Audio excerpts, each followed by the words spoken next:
ನನ್ನ ಪ್ರಿಯ ಪ್ರೇಕ್ಷಕರಿಗೆ good morning. ಎಲ್ಲ ಕ್ಷೇಮವಾಗಿದ್ದೀರಾ ಅಂತ ಭಾವಿಸ್ತೀನಿ. ಬನ್ನಿ ಇವತ್ತಿನ ಸುದ್ದಿ ಸಮಾಚಾರವನ್ನ ನೋಡ್ಕೊಂಡ್ ಬರೋಣ. ಸುದ್ದಿ ಸಮಾಚಾರವನ್ನ ನೋಡೋದಕ್ಕಿಂತ ಮೊದಲು ನಾವು ಪ್ರತಿದಿನ ನಿತ್ಯ ಪಂಚಾಂಗವನ್ನ ನೋಡ್ತೀವಿ. ಏನಪ್ಪಾ ಅಂತ ಹೇಳಿದ್ರೆ ಇವತ್ತಿನ ನಿತ್ಯ ಪಂಚಾಂಗ ಸೂರ್ಯೋದಯ ಬೆಳಗ್ಗೆ 5:55ರಿಂದ ಸೂರ್ಯಾಸ್ತ ಸಂಜೆ 6:45, ರಾಹುಕಾಲ ಮಧ್ಯಾಹ್ನ 3ರಿಂದ 4:30, ಗುಳಿ ಕಾಲ ಮಧ್ಯಾಹ್ನ 12ರಿಂದ 1:30, ಯಮಗಂಡ ಕಾಲ ಬೆಳಗ್ಗೆ 9ರಿಂದ 10:30, ಹಿಂದಿನ ನಕ್ಷತ್ರ ಆರಿದ್ರ ನಕ್ಷತ್ರ.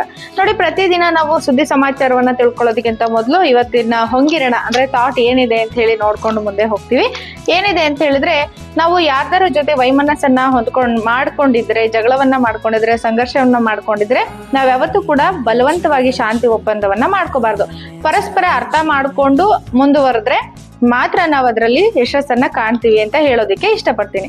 ಇನ್ನು ಆಭರಣ ಪ್ರಿಯರಿಗೆ ಇಂದಿನ ಚಿನ್ನದ ದರವನ್ನ ನೋಡಿದ್ರೆ 22 ಕ್ಯಾರೆಟ್ ಆಭರಣ ಚಿನ್ನ 1 ಗ್ರಾಮ್ ದರ 13,890, 24 ಕ್ಯಾರೆಟ್ ಗಟ್ಟಿ ಚಿನ್ನ 1 ಗ್ರಾಮ್ ದರ 15,153, 1 ಕೆಜಿ ಬೆಳ್ಳಿ ದರ GST ಪ್ರತ್ಯೇಕ 2,65,000.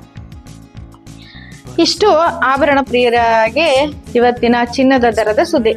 ಇನ್ನು ಮುಂದಿನ ವಿಚಾರಕ್ಕೆ ಹೋಗೋದಾದ್ರೆ, ಶಾಂತಿ ಒಪ್ಪಂದಕ್ಕೆ ಒಪ್ಪಿದ ಉಭಯ ದೇಶಗಳು, ಅಮೆರಿಕ ಇರಾನ್ ಯುದ್ಧ ಕೊನೆಗೂ ಅಂತ್ಯ. ಶುಕ್ರವಾರ ಅಧಿಕೃತ ಸಹಿ. 108 ದಿನಗಳ ಸಂಘರ್ಷಕ್ಕೆ ತೆರೆ. ಹರ್ಮುಜ್ನಲ್ಲಿ ಇನ್ನು ಮುಕ್ತ ಸಂಚಾರ. ಕಚ್ಚಾ ತೈಲ ದರ ದಿಢೀರ್ ಕುಸಿತ. ರೂಪಾಯಿ ಮೌಲ್ಯ ಜಿಗಿತ. ಜಾಗತಿಕ ಆರ್ಥಿಕತೆ ನಿರಾಳ. ಭಾರತ ಸ್ವಾಗತ. ನೋಡಿ, ಕಳೆದ 108 ದಿನಗಳಿಂದ ಇಡೀ ಜಗತ್ತನ್ನೇ ಆತಂಕಕ್ಕೆ ದೂಡಿದ್ದ ಅಮೆರಿಕ ಮತ್ತು ಇರಾನ್ ನಡುವಿನ ಸಂಘರ್ಷ ಕೊನೆಗೂ ಅಂತ್ಯಗೊಂಡಿದೆ. ಇದರೊಂದಿಗೆ ಜಾಗತಿಕ ತೈಲ ಬಿಕ್ಕಟ್ಟು ಕೊನೆಗೊಂಡು ಜಾಗತಿಕ ಆರ್ಥಿಕತೆಗಳು ಮತ್ತೆ ಚೇತರಿಸಿಕೊಳ್ಳುವ ಹಾಗೂ ಜನರನ್ನು ಹೈರಾಣಾಗಿಸುವ ಬೆಲೆ ಏರಿಕೆ ನಿಯಂತ್ರಣಕ್ಕೆ ಬರುವ ಆಶಾಕಿರಣ ಮೂಡಿದೆ. ಒಪ್ಪಂದದ ಪ್ರಕಾರ ಹರ್ಮುಜ್ ಜಲಸಂಧಿ ಹಡಗುಗಳ ಸಂಚಾರಕ್ಕೆ ಮುಕ್ತವಾಗಲಿದ್ದು, ಪ್ರತಿಯಾಗಿ ಇರಾನ್ ಬಂದರುಗಳ ಮೇಲಿನ ದಿಗ್ಬಂಧನ ಹಾಗೂ ಇರಾನ್ ಆಸ್ತಿಗಳ ಜಪ್ತಿಯನ್ನು ಅಮೆರಿಕ ತೆರವುಗೊಳಿಸಲಿದೆ. ಫ್ರೆಂಡ್ಸ್, ಏನ್ ಗೊತ್ತಾ, ಇಲ್ಲೊಂದು ಒಳ್ಳೆ ಸುದ್ದಿ. ಛತ್ತೀಸ್ಗಢದ ಶಾಲೆಗಳಲ್ಲಿ ಮಂತ್ರ ಪಠಣ ಕಡ್ಡಾಯ. ರಾಯ್ಪುರ. ಬಿಜೆಪಿ ನೇತೃತ್ವದ ಛತ್ತೀಸ್ಗಢ ಸರ್ಕಾರ ಶಾಲೆಗಳಲ್ಲಿ ಗಾಯತ್ರಿ ಮಂತ್ರ, ಸರಸ್ವತಿ ಸ್ತೋತ್ರ ಸೇರಿದಂತೆ ವೈದಿಕ ಮಂತ್ರಗಳ ಪಠಣವನ್ನ ಕಡ್ಡಾಯಗೊಳಿಸಿದ್ದಾರೆ. ಸರ್ಕಾರದ ಆದೇಶದ ವಿರುದ್ಧ ಪ್ರತಿಪಕ್ಷಗಳು ಕಿಡಿಕಾರಿವೆ. 2026-27ನೇ ಶೈಕ್ಷಣಿಕ ವರ್ಷ ಜೂನ್ 16ರಿಂದ ಆರಂಭವಾಗಲಿದ್ದು, ಎಲ್ಲಾ ಸರ್ಕಾರಿ ಶಾಲೆಗಳಲ್ಲಿ ಗಾಯತ್ರಿ ಮಂತ್ರ, ಸರಸ್ವತಿ ವಂದನೆ ಮಂತ್ರಗಳನ್ನ ವಿದ್ಯಾರ್ಥಿಗಳು ಪ್ರತಿದಿನ ಪಠಿಸಬೇಕೆಂದು ರಾಜ್ಯ ಶಾಲಾ ಶಿಕ್ಷಣ ಇಲಾಖೆ ಸುತ್ತೋಲೆಯನ್ನ ಹೊರಡಿಸಿದೆ. ಇನ್ನ ನದಿ ತಿರುವು ವಿರುದ್ಧ 10,000 ಪತ್ರವನ್ನ ಬರೆದಿದ್ದಾರೆ. ಶಿರಸಿ. ಉತ್ತರ ಕನ್ನಡ. ಬೇಡ್ತಿ ಹಾಗೂ ಅಘನಾಶಿನಿ ನದಿ ತಿರುವು ವಿರೋಧಿ ಹೋರಾಟ ಈಗ ಪತ್ರ ಚಳವಳಿ ರೂಪವನ್ನ ಪಡೆದಿದೆ. ಯೋಜನೆಯನ್ನ ಕೈಬಿಡುವಂತೆ ಆಗ್ರಹಿಸಿ 10,000 ರೈತರು ಸಹಿ ಮಾಡಿದ ಪತ್ರವನ್ನ ಮುಖ್ಯಮಂತ್ರಿ DK ಶಿವಕುಮಾರ್ ಅವರಿಗೆ ಕಳುಹಿಸಲಾಗಿದೆ. ಇಲ್ಲಿ ನೋಡಿ, ನಿನ್ನೆ ಇದೆಲ್ಲ ಟಿವಿಲಿ ವೀಕ್ಷಣೆಯನ್ನ ಮಾಡಿರ್ತೀರಾ ಅಂತ ಭಾವಿಸ್ತೀನಿ. ರೆಸ್ಟೋರೆಂಟ್ ನಲ್ಲಿ ಬೆಂಕಿ, 2 ಸಾವು. ಮೈಸೂರು. ರೂಫ್ ಘಾಟ್ ನಲ್ಲಿ ಅನುಮತಿ ಇಲ್ಲದೆ ಮದ್ಯ ಹಾಗೂ ಆಫ್ರಿಕನ್ ಶೈಲಿಯ ಆಹಾರ ನೀಡುತ್ತಿದ್ದ ರೆಸ್ಟೋರೆಂಟ್ ನಲ್ಲಿ ನಡೆದ ಅಗ್ನಿ ಅವಘಡದಲ್ಲಿ 2 ಸಜೀವ ದಹನವಾಗಿದ್ದು, ಮಾಲೀಕರಾಗಿರುವ ಚಿತ್ರನಟ ಪ್ರೀತಮ್ ಪುನೀತ್ ಸೇರಿದಂತೆ 7 ಮಂದಿ ಗಂಭೀರವಾಗಿ ಗಾಯಗೊಂಡಿದ್ದಾರೆ.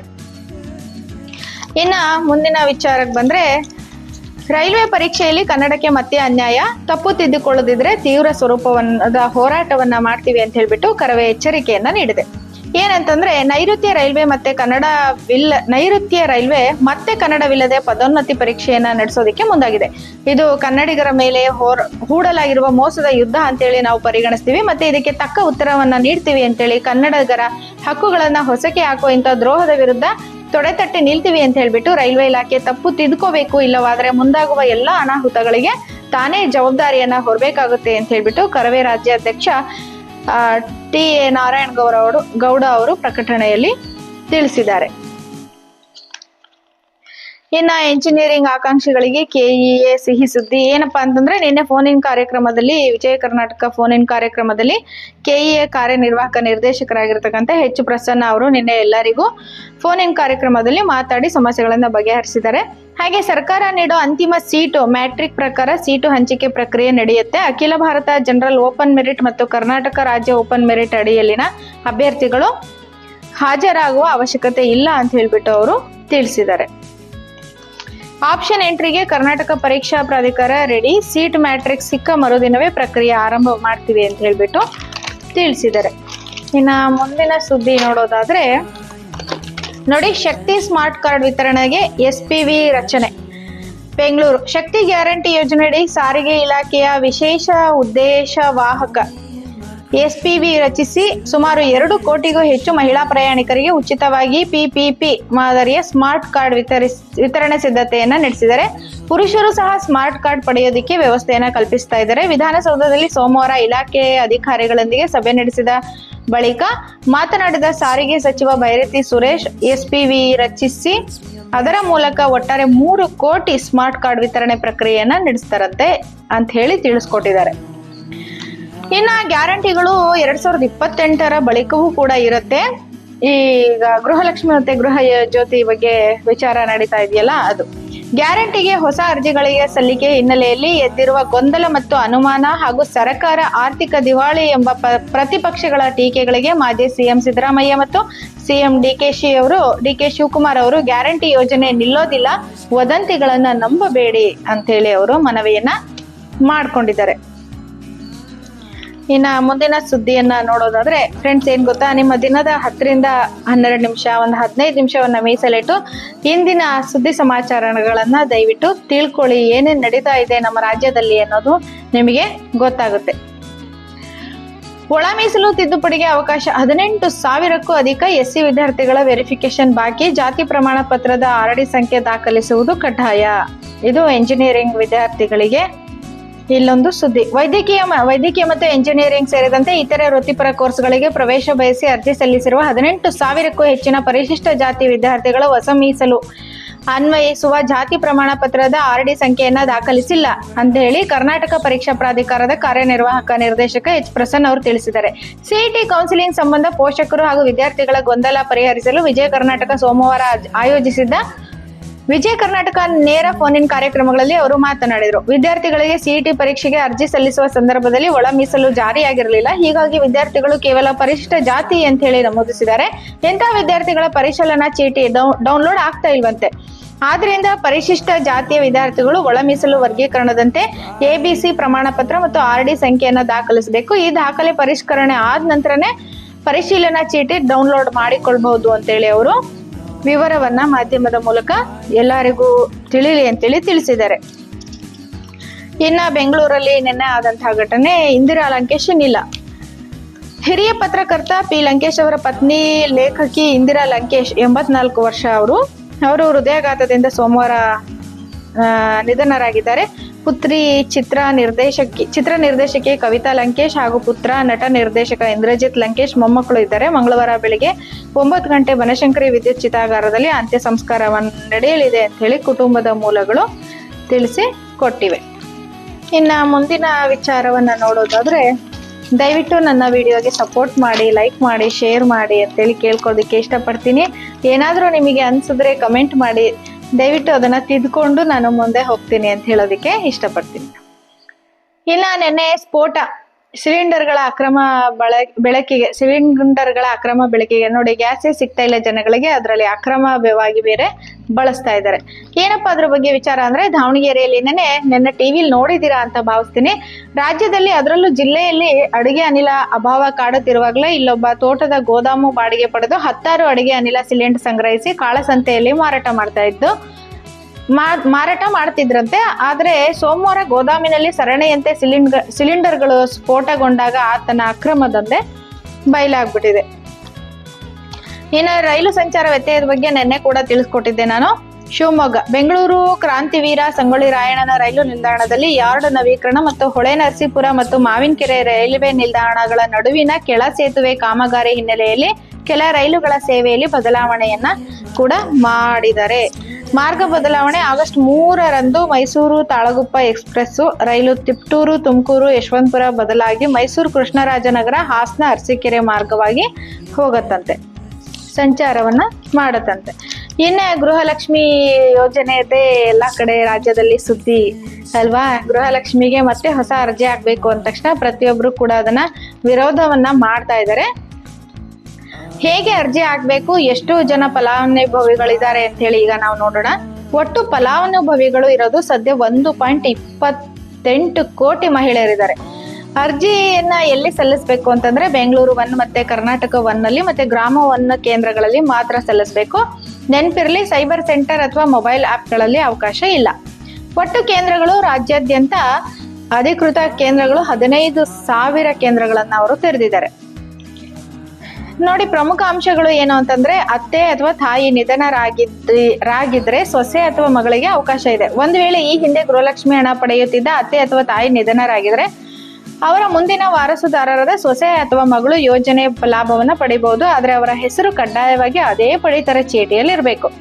ಪಡಿತರ ಚೀಟಿ ಕಡ್ಡಾಯ BPL ಅಥವಾ APL ಕಾರ್ಡ್ ಆಗಿರಬಹುದು. ಯಾರು ಅರ್ಹರಲ್ಲ ಅಂದ್ರೆ ಆದಾಯ ತೆರಿಗೆ ಪಾವತಿದಾರರು ಹಾಗೂ ಇದೇ ಕಾರಣದಿಂದ BPL ನಿಂದ APL ಗೆ ವರ್ಗಾವಣೆಯಾದ ಕಾರ್ಡ್ದಾರರು ಇಂಥವರು ಹೊಸದಾಗಿ ಅರ್ಜಿ ಸಲ್ಲಿಸಿದರೂ ಅವರನ್ನ ಕೂಡ ಅರ್ಹತೆಗೆ ಒಳಪಡಿಸಲತ್ತೆ.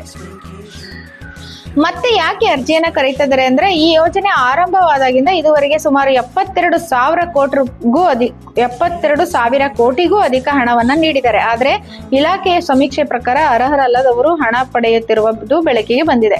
50,000 ರುಗಳಿಗೂ ಹೆಚ್ಚು ಆದಾಯ ತೆರಿಗೆ ಪಾವತಿದಾರರು ಕೂಡ ಹಣವನ್ನ ಪಡಿತಾ ಇದ್ದಾರಂತೆ. ಹಾಗಾಗಿ 1 ಲಕ್ಷಕ್ಕೂ ಹೆಚ್ಚು ಮಂದಿ ಮರಣ ಹೊಂದಿದವರ ಹೆಸರಲ್ಲಿ ಹಣ ಡ್ರಾ ಆಗ್ತಾ ಇದೆಯಂತೆ. ಹಾಗೆ ಅನರ್ಹರು ಕೂಡ ಅನರ್ಹರನ್ನ ಈ ಯೋಜನೆಯಿಂದ ಕೈ ಬಿಡೋದಕ್ಕೋಸ್ಕರ ಇದನ್ನ ಕೈಗೊಂಡಿದ್ದಾರೆ ಅಂತ ಹೇಳ್ಬಿಟ್ಟು. ಹೇಗೆ ಅಂದ್ರೆ, ಅರ್ಜಿಯನ್ನ ಸಲ್ಲಿಸೋದು ಏಕಕಾಲಕ್ಕೆ ಎಲ್ಲರೂ ಮುನ್ನುಗ್ಗಿದ್ರೆ ಸರ್ವರ್ ಮತ್ತು ತಾಂತ್ರಿಕ ಸಮಸ್ಯೆ ಎದುರಾಗೋದ್ರಿಂದ ಹಂತ ಹಂತವಾಗಿ ಅರ್ಜಿ ಸಲ್ಲಿಸಲು ಇಲಾಖೆ ವ್ಯವಸ್ಥೆಯನ್ನ ಮಾಡಿದೆ. ಯೋಜನೆ ನವೀಕರಣಗೊಳ್ಳುವ ಕುರಿತು ಫಲಾನುಭವಿಗಳ ಮೊಬೈಲ್ ಸಂಖ್ಯೆ ನೇರವಾಗಿ ಸಂದೇಶ ಕಳುಹಿಸಲು ಚಿಂತನೆಯನ್ನ ಮಾಡಿದ್ದಾರೆ. ಪ್ರಸ್ತುತ ಹಣ ಬಿಡುಗಡೆಗೆ ಸ್ಟೇಟಸ್: ಮಾರ್ಚ್ ತಿಂಗಳ ಕಂತಿನ ಹಣ ಈಗಾಗಲೇ ಜಮೆಯಾಗಿದೆ. ಮೇ ತಿಂಗಳ ಹಣ ಬಿಡುಗಡೆಗೆ ಆರ್ಥಿಕ ಇಲಾಖೆ ಪ್ರಸ್ತಾವನೆ ಸಲ್ಲಿಸಿದರೆ ಹಣ ಬಿಡುಗಡೆಯಾದ ತಕ್ಷಣ ಖಾತೆಗಳಿಗೆ ಜಮೆ ಆಗುತ್ತೆ. ಇದಾದ ಬಳಿಕ ಅಷ್ಟೇ ಹೊಸ ಅರ್ಜಿ ಸಲ್ಲಿಕೆಗೆ ಅಧಿಕೃತ ಚಾಲನೆಯನ್ನ ನೀಡ್ತಾ ಇದ್ದಾರೆ. ಇದಿಷ್ಟು ಗೃಹಲಕ್ಷ್ಮಿ ಯೋಜನೆಯ ಒಂದು ವಿಚಾರ. ಇನ್ನು ನೋಡಿ, ಕೇರಳದಲ್ಲೂ ಮಹಿಳೆಯರಿಗೆ ಉಚಿತ ಪ್ರಯಾಣ. ಈಗ ಇಲ್ಲಿ ಶಕ್ತಿ ಯೋಜನೆ ಅಂತ ಮಾಡಿದಾರಲ್ವಾ, ಅಲ್ಲಿ ಪ್ರಿಯದರ್ಶಿನಿಗೆ ಚಾಲನೆಯನ್ನ ನೀಡಿದ್ದಾರೆ. ಏನಂತಂದ್ರೆ, ಕರ್ನಾಟಕ ಸರ್ಕಾರ ಅದ ಶಕ್ತಿ ಯೋಜನೆ ಅಂತೆ ಕೇರಳದಲ್ಲೂ ಕೂಡ ಕಾಂಗ್ರೆಸ್ ನೇತೃತ್ವದ UDF ಸರ್ಕಾರ ಮಹಿಳೆಯರು ಹಾಗೂ ತೃತೀಯ ಲಿಂಗಿಗಳಿಗೆ ಉಚಿತ ಬಸ್ ಪ್ರಯಾಣ ಸೌಕರ್ಯವನ್ನ ಕಲ್ಪಿಸುವ ಪ್ರಿಯದರ್ಶಿನಿ ಯೋಜನೆಗೆ ಸೋಮವಾರ ಚಾಲನೆಯನ್ನ ನೀಡಿದ್ದಾರೆ. ಇನ್ನ ಡ್ಯಾನ್ಸಿಂಗ್ ಗರ್ಲ್ ಚಿತ್ರ ಮಾರ್ಪಾಡು. ನೋಡಿ, ಇದೇನ್ ವಿಚಾರ ಅಂತಂದ್ರೆ, ಸ್ಕೂಲ್ ಮಕ್ಕಳಿಗೆ ಸಂಬಂಧಿಸಿರೋದು, ಪಠ್ಯಕ್ಕೆ ಸಂಬಂಧಿಸಿರೋದು. 9ನೇ ತರಗತಿ ಪಠ್ಯ ಬದಲಾವಣೆ, NCERT ವಿರುದ್ಧ ಆಕ್ಷೇಪ. ಹೊಸದಿಲ್ಲಿ: CBSE ಪಠ್ಯಕ್ರಮದ 9ನೇ ತರಗತಿ ರಾಷ್ಟ್ರೀಯ ಶಿಕ್ಷಣ ಸಂಶೋಧನೆ ಮತ್ತು ತರಬೇತಿ ಮಂಡಳಿ ಇತ್ತೀಚೆಗೆ ಬಿಡುಗಡೆ ಹೊಸ ಕಲಾ ಪಠ್ಯ ಪುಸ್ತಕದಲ್ಲಿ ಹರಪ್ಪ ಕಾಲದ ಡ್ಯಾನ್ಸಿಂಗ್ ಗರ್ಲ್ ಪ್ರತಿಮೆಯ ಚಿತ್ರಕ್ಕೆ ನೆರಳುಗಳನ್ನು ನೀಡಿ ಮಾರ್ಪಡಿಸಿರುವುದು ಆಕ್ಷೇಪಕ್ಕೆ ಕಾರಣವಾಗಿದೆ. ನೋಡಿ, ಒಂದು ಚಿತ್ರ ಕೂಡ ಎಷ್ಟು ಗಮನವನ್ನ ಸೆಳೆಯುತ್ತೆ ಅಂತ. NCERTಯದೇ 6ನೇ ತರಗತಿಯ ಸಮಾಜ ವಿಜ್ಞಾನ ಪಠ್ಯಪುಸ್ತಕದ ಬಿಗಿನಿಂಗ್ಸ್ ಆಫ್ ಇಂಡಿಯಾ ಎನ್ನು ಸಿವಿಲೈಸೇಷನ್ ಅಧ್ಯಾಯದಲ್ಲಿ ಇದೇ ಡಾನ್ಸಿಂಗ್ ಗರ್ಲ್ ಚಿತ್ರವನ್ನ ಯಾವುದೇ ಮಾರ್ಪಾಡು ಅಥವಾ ನೆರಳುಗಳಿಲ್ಲದೆ ಮೂಲ ರೂಪದಲ್ಲಿ ಬಳಸಲಾಗಿದೆ. ಒಂದೇ ಸಂಸ್ಥೆ 2 ಪಠ್ಯಪುಸ್ತಕಗಳಲ್ಲಿ ಇಂತಹ ಭಿನ್ನತೆ ಇರುವುದರ ಬಗ್ಗೆ ಈಗ ಪ್ರಶ್ನೆಗಳು ಎದ್ದಿದವೆ ಅಂತ. ನೋಡಿ, ಇಲ್ಲೊಂದು ಒಳ್ಳೆ ವಿಚಾರ. ಬ್ರಿಟನ್ ನಲ್ಲೂ ಕೂಡ ಮಕ್ಕಳಿಗೆ ಸಾಮಾಜಿಕ ಜಾಲತಾಣವನ್ನ ನಿಷೇಧವನ್ನ ಮಾಡಿದ್ದಾರೆ. ಲಂಡನ್: ಆಸ್ಟ್ರೇಲಿಯಾ ಮಾದರಿಯಲ್ಲಿ ಈಗ ಬ್ರಿಟನ್ ನಲ್ಲೂ ಕೂಡ 16 ವರ್ಷದೊಳಗಿನ ಮಕ್ಕಳಿಗೆ ಜಾಲತಾಣ ಬಳಕೆಯನ್ನು ನಿಷೇಧಿಸಲಾಗುವುದು ಎಂದು ಪ್ರಧಾನಿ ಕೀರ್ ಸ್ಟಾರ್ಮರ್ ಸೋಮವಾರ ಹೇಳಿದ್ದಾರೆ. ಒಳ್ಳೆ ವಿಚಾರ. ನೋಡಿ, ಇನ್ನ ಮಳೆ ಬೆಜ್ಜುವಳ್ಳಿ ಗ್ರಾಮ ಪಂಚಾಯತಿ ಕಚೇರಿ ಮುಂದೆ ತೀರ್ಥಹಳ್ಳಿಯ ಬೆಜ್ಜುವಳ್ಳಿ ಗ್ರಾಮ ಪಂಚಾಯತಿ ಕಚೇರಿ ಮುಂದೆ ರೈತರು ದಿಢೀರ್ ಪ್ರತಿಭಟನೆಯನ್ನು ನಡೆಸಿದ್ರು. ಮಳೆ ಮಾಪನ ಕೇಂದ್ರ ದುರಸ್ತಿ ಮಾಡದಿದ್ರೆ ಬೀಗ ಮುದ್ರೆ. ಮಳೆ ಹಾನಿ ಸಂತ್ರಸ್ತರಿಗೆ ಅನ್ಯಾಯ ಆಗದಿರಲಿ ಅಂತ ಹೇಳಿ ಹೊಸನಗರದಲ್ಲಿ ಮಳೆಗಾಲದ ಪರ್ವದಲ್ಲಿ ಎಚ್ಚರಿಕೆ ಕ್ರಮವನ್ನು ತೆಗೆದುಕೊಳ್ಳುವಲ್ಲಿ ಅಧಿಕಾರಿಗಳು ತಾತ್ಸಾರ ಮಾಡಿದಲ್ಲಿ ಸಹಿಸಲು ಸಾಧ್ಯವಿಲ್ಲ ಅಂತೇಳಿ ಶಿಸ್ತು ಕ್ರಮ ಎದುರಿಸಬೇಕಾಗತ್ತೆ, ಅನಿವಾರ್ಯವಾಗಲಿದೆ, ಶಿಸ್ತು ಕ್ರಮವನ್ನು ಎದುರಿಸಬೇಕಾಗತ್ತೆ ಅಂತ ಹೇಳ್ಬಿಟ್ಟು ಶಾಸಕ ಬೇಳೂರು ಗೋಪಾಲಕೃಷ್ಣ ಅಧಿಕಾರಿಗಳಿಗೆ ತಾಕೀತನ್ನ ಮಾಡಿದ್ದಾರೆ ಹೊಸನಗರದಲ್ಲಿ. ಇನ್ನ ಮುಂದಿನ ವಿಚಾರ ನೋಡೋದಾದ್ರೆ, ನೋಡಿ, ನಿಮ್ಮ ದಿನದ ಒಂದು 10-15 ನಿಮಿಷವನ್ನ ನೀವು ವ್ಯಯ ಮಾಡಿದ್ರೆ ಇಂದಿನ ಸುದ್ದಿ ಸಮಾಚಾರವನ್ನೆಲ್ಲವನ್ನ ನೀವು ತಿಳ್ಕೋಬಹುದು. BIRT ಹುದ್ದೆಗಳಿಗೆ ಅರ್ಜಿ ಆಹ್ವಾನ. ಶಿವಮೊಗ್ಗ ನೋಡಿ, ಉದ್ಯೋಗಿಗಳಿಗೆ ಇಲ್ಲೊಂದು ನ್ಯೂಸ್. ಜಿಲ್ಲೆಯ ತಾಲೂಕುಗಳಲ್ಲಿ ಸಮನ್ವಯ ಶಿಕ್ಷಣ ಯೋಜನೆಯಡಿ ಖಾಲಿ ಇರುವ BIRT ಪ್ರಾಥಮಿಕ ಮತ್ತು ಪ್ರೌಢಶಾಲಾ ಹುದ್ದೆಗಳಿಗೆ ನೇರ ಗುತ್ತಿಗೆ ಆಧಾರದ ಮೇಲೆ ತಾತ್ಕಾಲಿಕವಾಗಿ ನೇಮಕ ಮಾಡಿಕೊಳ್ಳಲು ಅರ್ಹ ಅಭ್ಯರ್ಥಿಗಳಿಂದ ಅರ್ಜಿ ಆಹ್ವಾನವನ್ನ ಮಾಡಿದ್ದಾರೆ. 2026-27 ಮಂಜೂರಾದ ಈ ಹುದ್ದೆಗಳಿಗೆ ನಿಗದಿತ ವಿದ್ಯಾರ್ಹತೆ ಹೊಂದಿರುವ ಆಸಕ್ತ ಅಭ್ಯರ್ಥಿಗಳು ಅಗತ್ಯ ದಾಖಲೆಗಳೊಂದಿಗೆ ನಿಗದಿತ ನಮೂನೆಯಲ್ಲಿ ಅರ್ಜಿ ಸಲ್ಲಿಸಬಹುದು. ಭರ್ತಿ ಮಾಡಿದ ಅರ್ಜಿಗಳನ್ನು ಜೂನ್ 18ರಂದು ಸಂಜೆ 5:30 ಒಳಗೆ ಉಪನಿರ್ದೇಶಕರು, ಆಡಳಿತ ಹಾಗೂ ಪದ ನಿಮಿತ್ತ ಜಿಲ್ಲಾ ಯೋಜನಾ ಸಮನ್ವಯಾಧಿಕಾರಿ ಕಚೇರಿ, ಸಮಗ್ರ ಶಿಕ್ಷಣ ಕರ್ನಾಟಕ, ಶಿವಮೊಗ್ಗ ಇಲ್ಲಿ ಸಲ್ಲಿಸಬೇಕು. ನೋಡಿ, ಯಾರಾದ್ರೂ ಹೋಗೋದಿದ್ರೆ ಪ್ರಾಥಮಿಕ ಪ್ರೌಢಶಾಲಾ ಶಿಕ್ಷಕರ ಹುದ್ದೆಗಳಿಗೆ ಗುತ್ತಿಗೆ ಆಧಾರದ ಮೇಲೆ ತಗೋತಾ ಇದ್ದಾರೆ. ನೀವು ಕೂಡ ಪ್ರಯತ್ನವನ್ನ ಪಡಬಹುದು. ಇನ್ನ ಸ್ಪೋರ್ಟ್ಸ್ ವಿಚಾರಕ್ಕೆ ಹೋದ್ರೆ, ಸ್ವೀಡನ್ಗೆ ಸಾಟಿಯಾಗದ ಟ್ಯುನೀಷಿಯಾ, ಜಪಾನ್ ಮತ್ತು ನೆದರ್ಲೆಂಡ್ ಪಂದ್ಯ ಡ್ರಾ ಆಯ್ತು. ಉಭಯ ತಂಡಗಳಿಗೆ ತಲಾ 1 ಅಂಕಗಳು ಸಿಕ್ಕಿದೆ. ಯಾಸಿನ್ ಅಯಾರಿ ಅವರ ಅವಳಿ ಗೋಲ್ ಜೊತೆಗೆ ಸ್ಫೂರ್ತಿದಾಯಕ ಪ್ರದರ್ಶನ ನೀಡಿದ ಸ್ವೀಡನ್ ತಂಡ ಫಿಫಾ ವಿಶ್ವಕಪ್ ಫುಟ್ಬಾಲ್ ಟೂರ್ನಿಯ ತನ್ನ ಆರಂಭಿಕ ಪಂದ್ಯದಲ್ಲಿ ಟ್ಯುನೀಷಿಯಾ ವಿರುದ್ಧ ಭರ್ಜರಿ ಗೆಲುವು ದಾಖಲಿಸಿದೆ. ನೇರ ಪ್ರಸಾರವನ್ನ ಯುನೈಟ್ 8 ಸ್ಪೋರ್ಟ್ಸ್ ನೆಟ್ವರ್ಕ್ನಲ್ಲಿ ನೀವು ವೀಕ್ಷಣೆಯನ್ನ ಮಾಡಬಹುದು. ಇನ್ನ ಸಿನಿಮಾ ಸುದ್ದಿಗೆ ಬಂದ್ರೆ, ರಂಗಾಯಣ ರಘು ಅವರ ಹೊಸ ಜೀವನ. ರಂಗಾಯಣ ರಘು ನಟನೆಯ 400ನೇ ಸಿನಿಮಾ, ನೋಡಿ 400ನೇ ಸಿನಿಮಾ ಅವ್ರ ಟೈಟಲೇ ಹೊಸ ಜೀವನ ಅಂತ ಹೇಳ್ಬಿಟ್ಟು ರಿವೀಲ್ ಆಗಿದೆ. ಢಾಲಿ ಧನಂಜಯ್ ಸಾಥ್ ನೀಡ್ತಾ ಇದ್ದಾರೆ. ಈ ಚಿತ್ರವನ್ನ ಮೋಹನ್ ಕುಮಾರ್ ಹನುಮಯ್ಯ ನಿರ್ದೇಶಿಸಲಿದ್ದಾರೆ. ರಂಗಾಯಣ ರಘು ಅವರ 400ನೇ ಸಿನಿಮಾ.